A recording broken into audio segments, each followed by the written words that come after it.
I really don't like them. No, I don't.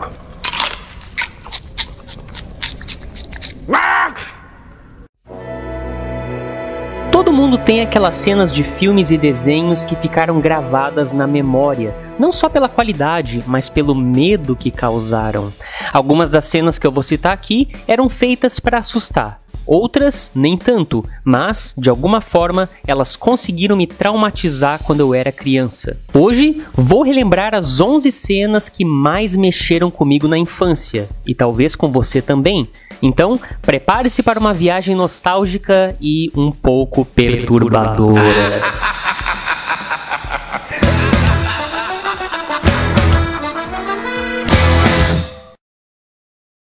Você sabia que eu escrevi e produzi um documentário sobre a Marilyn Monroe? Pois é, nesse documentário eu respondo perguntas como: como a Marilyn realmente morreu? Qual que era a relação dela com os Kennedy? Qual era a opinião dela sobre o feminismo? E o que ela disse sobre a sua própria sexualidade? Esse é o documentário mais completo e mais honesto que você vai encontrar sobre Marilyn Monroe aqui na internet do Brasil, e eu tenho certeza que você vai gostar. O link está aqui na descrição do vídeo logo abaixo.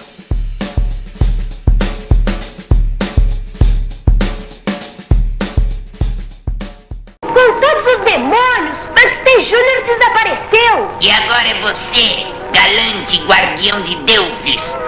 Número 11, o sorriso do Grinch. Bom, vamos começar com a mais fraquinha de todas, que é a imagem do Jim Carrey, com a maquiagem do Grinch, sorrindo. Ver o Grinch pela primeira vez pode ser uma experiência traumatizante, dependendo da idade que você tem e da época em que você vive. Eu tinha 7 anos em 2000, quando o filme O Grinch foi lançado, e antes de ver o filme eu tava esperando algo infantil, algo engraçado, algo fofo. So they wanna get to know me, do they? They wanna spend a little quality time with the Grinch. Mas quando eu vi aquela criatura verde sorrindo daquele jeito pela primeira vez, eu confesso que senti um desconforto muito grande. Alguns dizem que colocaram CGI nesse sorriso, mas eu realmente não tenho certeza. Se você sabe alguma coisa sobre isso, me diz aqui nos comentários. I guess I could use a little social interaction. Número 10, dever satânico. Se você tem menos de 40 anos, você dificilmente vai lembrar de um desenho da Hanna-Barbera chamado Frankenstein Jr. de 1966. Ele chegou a passar no Cartoon Network na década de 90. O desenho trazia o garoto cientista Bob Conroy e seu pai, o professor Conroy, que combatiam supervilões com a ajuda do robô Frankenstein Jr. Só há uma coisa que pode anular essa planta do diabo: o nosso super raio emborrachado. Tinha um episódio específico chamado Frankenstein Jr. contra as plantas extraterrenas, que trazia um vilão assustador chamado Homem-Planta. Esse episódio era cheio de expressões estranhas que os personagens soltavam, que com certeza hoje seriam censuradas. Eles falavam coisas como Jardim do Inferno, Planta do Diabo, Dever Satânico. Eram expressões assim toda hora, e isso num desenho infantil. Dava um certo desconforto de assistir. Muito bem, amigo maligno, cumpra o seu dever satânico. Número 9, a transformação da Rainha Má. O que uma criança sente vendo a transformação da Rainha Má é a mesma coisa que um adulto sente vendo a transformação do lobisomem americano em Londres. É uma cena perfeita o suficiente para encantar os adultos e bizarra o suficiente para assustar as crianças. Eu, por exemplo, sempre fechava os olhos nessa cena. O medo já começa na parte em que ela usa o riso de uma bruxa para preparar a poção da transformação. Para envelhecer minha voz, o riso de uma bruxa. Aquela é uma risada assustadoramente perfeita. Agora, o terror começa mesmo quando ela toma a poção e começa a revirar os olhos e a reganhar os dentes enquanto o cabelo dela vai branqueando. Essa cena tem no YouTube. Assista ela com bastante atenção e me diga se é bizarro ou não é. Número 8, os olhos da Madame Teia. A Madame Teia é uma personagem bastante enigmática da série animada do Homem-Aranha de 1994. Ela aparece pela primeira vez no primeiro episódio da terceira temporada da série e ela tá sempre de óculos. Ela só vai tirar os óculos no episódio A Chegada, que é um dos últimos episódios da série inteira. Você esteve perdido, mas agora se encontrou. Isso foi muito bom. Aí você pensa, não, os olhos da Madame Teia devem ser olhos muito bonitos e simpáticos, afinal ela é uma doce velhinha, muito sábia e bondosa. Muito bem, aí eu tava assistindo pela primeira vez esse episódio, porque o meu pai gravava da TV Globinho na fita cassete pra gente assistir de noite, e aí eu tô lá de noite assistindo o episódio com meu pai, quando de repente aparece isso aqui na tela. Você ficará assim que deparar com o maior desafio da sua vida. Olhe nos meus olhos. Número 7. A morte de Mufasa. Eu não sou contra colocar cenas tristes em programas infantis. Eu acho que essas cenas são até necessárias. Só que existe um certo limite que a gente nunca deve ultrapassar. E a Disney não poupou esforço nenhum para fazer todo mundo chorar quando Mufasa morre. Até as crianças choraram nessa cena, e olha que as crianças são bem mais fortes que os adultos nesse sentido. Os adultos choram em filmes muito mais do que as crianças. Vida longa ao rei. Sabem, a Disney raramente mostra cadáveres em seus desenhos. O Mufasa foi o único cadáver de personagem conhecido que a Disney mostrou. Houve outros cadáveres, mas era de personagens sem nome, como os pais do Tarzan, por exemplo. E essa cena é especial porque ela não mostra simplesmente o Mufasa morto, ela mostra todo o sofrimento do Simba de forma bem explícita. Tem que levantar. Pai, temos que ir pra casa. Número 6, Psycho Turpin. Essa aqui é pra quem é fã do bom e velho punk rock. Psycho Turpin é uma música sensacional da banda americana de punk rock Ramones, lançada em 1983 no disco Subterranean Jungle. A música fala sobre um adolescente viciado em drogas que é obrigado pelas outras pessoas a fazer terapia. Bem, o clipe dessa música é bem legal, porque ele se passa dentro de um hospício cheio de louco, e os próprios membros da banda estão nesse hospício, tendo alucinações e tudo mais. E assim, se você é adulto e for assistir o clipe, é óbvio que você não vai ficar com medo, afinal, a qualidade dos efeitos práticos aqui são bem baixas. É uma homenagem aos filmes B.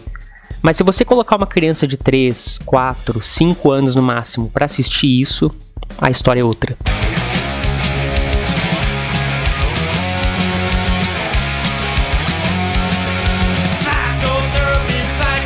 Número 5, Thriller.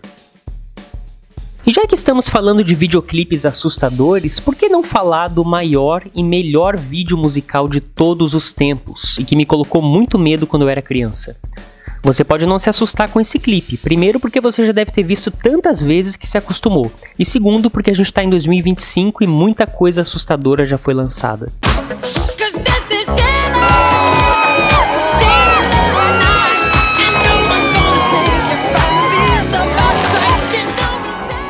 Agora, assistir isso aqui em 1997, com 4 anos de idade, do jeito que eu assisti, é deveras algo chocante. Porque é um clipe chocante. A transformação em lobisomem no início é chocante, os cadáveres saindo da terra é chocante, é um clipe assustador. Número 4, A Peruca do Inferno. Os episódios do Dia das Bruxas dos Simpsons, que eles chamam de A Casa da Árvore dos Horrores, sempre metem medo na gente. Mas existiu um episódio em especial, que foi lançado em 1998, que fazia parte da Casa da Árvore dos Horrores 9. Ele era composto por 3 episódios curtos de 10 minutos cada, e um deles se chamava A Peruca do Inferno, que pra mim era, de longe, o mais assustador de todos. Nesse episódio, o Cobra é executado na cadeira elétrica em TV aberta, isso já é bizarro. Depois disso, o Dr. Nick Riviera faz o transplante do cabelo do Cobra na cabeça do Homer, sem anestesia e com um cortador de pizza. Isso é muito bizarro.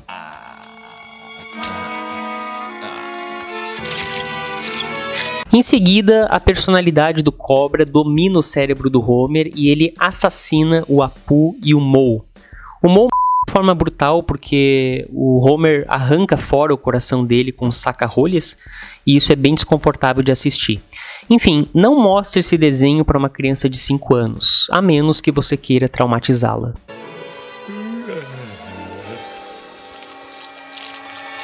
Número 3, Zoando na TV.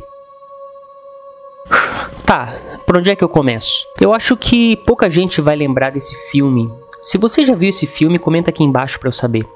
Zoando na TV é um filme infantil de 1999 que traz vários atores conhecidos, como a Angélica, a Danielle Winitz e o Miguel Falabella. A história traz um cara chamado Ulisses, interpretado aqui por Márcio Garcia, que encontra um misterioso anel mágico e é puxado para dentro da televisão por Lana Love, interpretada por Danielle Winitz, uma cantora cansada daquele mundo de fantasia que, junto com o segurança Eliseu, deseja usar o anel mágico para sair de lá e vir para a vida real. Você é nova aqui, vai ter que obedecer as normas direitinho. Se não, vai fazer o que comigo? Porém, os planos dele são estragados quando Angel, namorada de Ulisses, interpretada por Angélica, também entra na televisão para resgatar seu amado, contando com a ajuda do galã de novelas Rodolfo Augusto, interpretado por Miguel Falabella, e da figurante Aurora. Bem-vindo ao mundo mágico da televisão, onde tudo pode acontecer e realmente acontece. Eu tô mesmo dentro da TV? Ah, pode crer que sim. Juntos, eles viajam por diversos canais e embarcam em aventuras para conseguir recuperar o anel e sair de lá. Parece um filme bobinho, né? Só que não.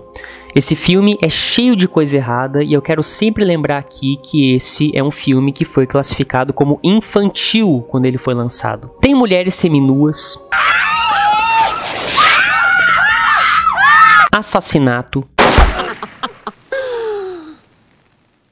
pegação, Agora nada nem ninguém vai poder impedir a nossa noite de amor. tensão sexual, Deixa eu tentar com a minha boquinha, deixa. Com a boquinha? palavreado adulto, Logo essa porcaria desse controle remoto, que eu te meto cacete, seu cachorro dos infernos. referências pornográficas, Mano, que programa é esse afinal, hein? Tolinho, a gente caiu num canal pornográfico. e até um striptease.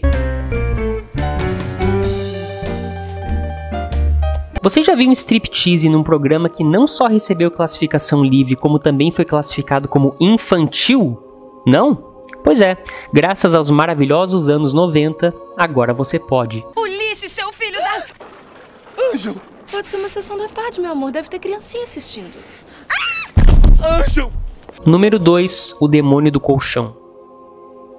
É óbvio que não podia faltar na lista um episódio de Coragem, o Cão Covarde, clássico dos anos 90. Muitos episódios desse desenho estragaram o sono de várias crianças, mas o episódio mais bizarro pra mim é o episódio 7 da primeira temporada, chamado O Demônio do Colchão. Nesse episódio, a Muriel quer comprar um colchão novo e o Eustácio vê um anúncio de jornal de um novo colchão.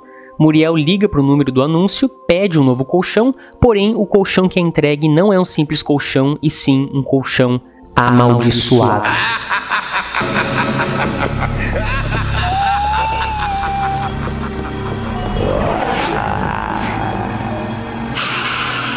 Assim, esse episódio é uma homenagem ao Exorcista. Então, o que acontece? A Muriel entra no quarto para tirar sua merecida soneca. O Coragem e o Eustácio abrem a porta do quarto depois de um tempo. O quarto tá todo esverdeado e a Muriel tá transformada nessa criatura verde. E ela começa a falar com uma voz masculina. Enfim, é bem assustador e eu recomendo que você não veja esse episódio à noite, porque ele é bem desconfortável de ver, vamos dizer assim.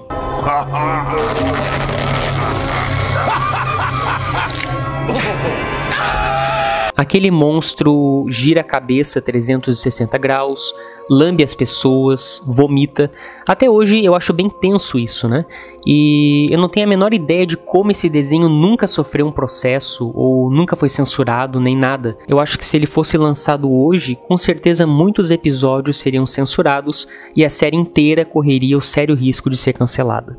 Have a cup of Número 1. Aranhas no penteado. Essa é uma história verdadeira. Aconteceu com um amigo de um amigo meu. Você já ouviu isso antes? Se você assistiu o Cartoon Network nos anos 90, você provavelmente conhece bem essa frase. Se trata do desenho Freak Stories, de 1997.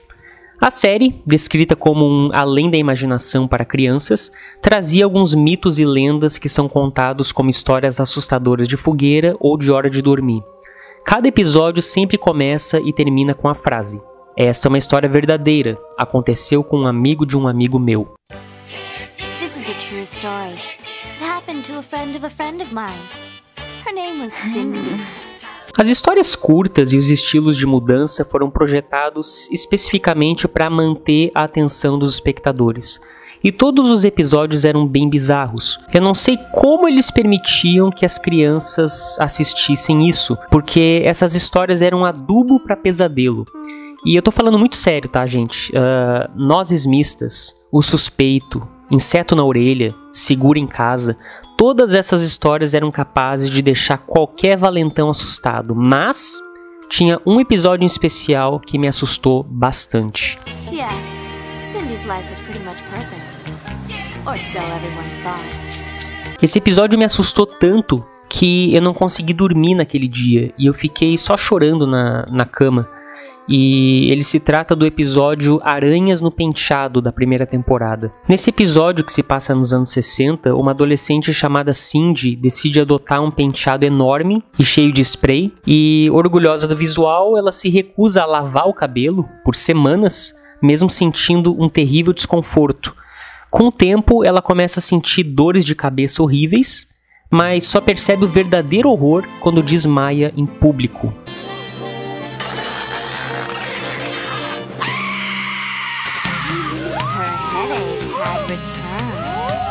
No hospital, os médicos serram o cabelo dela, que está todo endurecido, e começam a sair aranhas da cabeça dela. As aranhas começam a subir nas pessoas e, assim, é uma cena agonizante de assistir. O episódio termina com um aviso assustador sobre os perigos da vaidade extrema e da falta de higiene. Eu tinha uns 6 anos quando assisti isso e foi uma das coisas mais perturbadoras que eu já tinha visto até então. O episódio está disponível em inglês no YouTube, se você quiser dar uma olhada.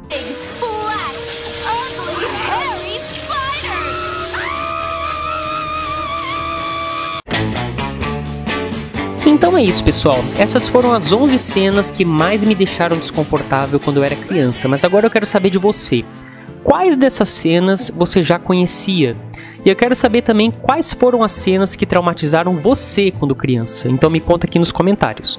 Não esqueça de deixar o seu like aqui no vídeo e de compartilhar ele com aquele seu amigo de infância. Vejo vocês no próximo vídeo. Um abraço e até mais. Fala pessoal, boa noite, como vocês estão? Espero que todos estejam bem. Eu comecei a ler ontem o livro O Pai de Marilyn Monroe. E assim, gente, que livro gostoso, que leitura gostosa de se fazer. O livro, como o próprio título diz, você tem aí no livro a Marilyn Monroe como personagem, uma das personagens principais, e ela está atrás do pai dela, como o próprio livro sugere. Ela contrata um investigador para descobrir mais a respeito do pai dela, porque ela quer ter esse contato com o pai dela. Agora sim, o porquê, o motivo dela, né? A Marilyn Monroe, ela é uma pessoa famosa, ela está querendo nesse momento ter contato com o pai, esse que é o grande mistério e na qual eu estou assim encucado o porquê ela quer saber do pai agora. Eu curto muito essa época, todo o glamour que existia naquela época. Desculpa, gente, mas as pessoas de hoje, hein? Quase ninguém tem glamour, esse jeito de se vestir. Eu curto muito esse estilo daquela época. Então o autor ele consegue retratar isso muito bem no livro. Então é muito gostoso de acompanhar essa leitura, de acompanhar as descrições de como eram as coisas naquela época, a parte de vestimenta, a parte de se portar, a parte de como as pessoas se comunicam entre si. Então o autor, você consegue identificar que ele fez um trabalho sobre essa época para fazer com que o livro dele, que um leitor consiga se sentir estando naquela época e assim fazendo parte daquela história. E é mérito aí do autor que conseguiu retratar a época da década de 60, trouxe aí toda aquela magia, o glamour que você se encontra nas leituras que você faz de como era a época, de fotos e tudo mais. Então você tem isso retratado na sua história, os personagens extremamente carismáticos, capítulos relativamente curtos, então tudo isso faz com que a leitura seja extremamente dinâmica e você acaba devorando aí o livro. Eu acredito que se você pegar ele em um dia, é uma história tão gostosa que provavelmente você vai conseguir ler esse livro em uma tacada só